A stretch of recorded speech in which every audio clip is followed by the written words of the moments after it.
Well, as the wintry weather starts to kick in, police and the CAA are once again reminding drivers out there to be ready for driving in less than ideal conditions. Yeah, we had a sort of a quick taste of what that was like yesterday afternoon and evening. Courtney Hill's this morning live at the Collision Reporting Center, which I'm sure was busier than usual yesterday, but she's live there this morning. Quite busy there again this morning as they're trying to get the message out today, Court. Yeah, and it's a really important message to be prepared because we know the driving conditions can change so quickly. So this morning, talking with OPP, also speaking with CAA, talking about what you should have in your car. But also, we know Toronto police can get really, really busy when the weather changes. I want to bring in Constable Shapiro with Toronto Police. So, Constable, we are usually in touch with you guys when the weather gets messy. You're seeing snow and ice out on the roads. You see a number of calls coming in. When should people contact police if they're in a collision? Well, if somebody's been injured, if there is a criminal element to it, impaired driver or someone not licensed or insured, obviously call the police.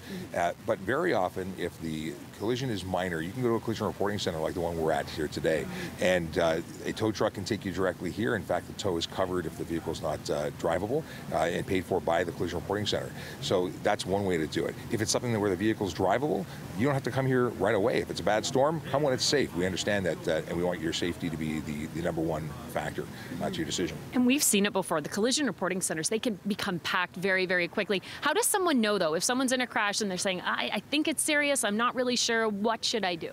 By all means, call Toronto Police or call 911, depending on where you are, and take direction from the call taker. They know what the right thing to do is. They're going to give you good direction. Very often, some people don't like the answers they get, but in the situation you're in, getting off the road if you can and taking that direction from the call taker is the best way to go.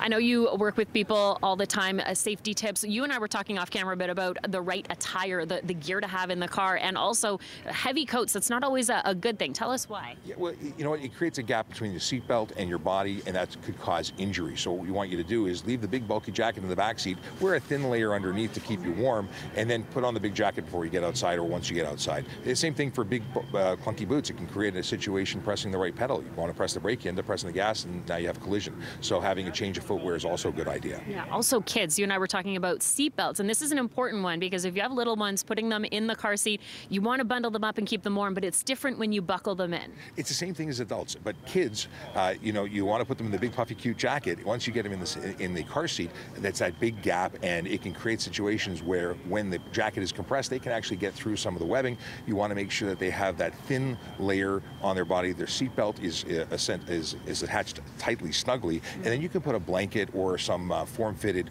elastic band systems that go on top of the car seat and still get their head to poke through.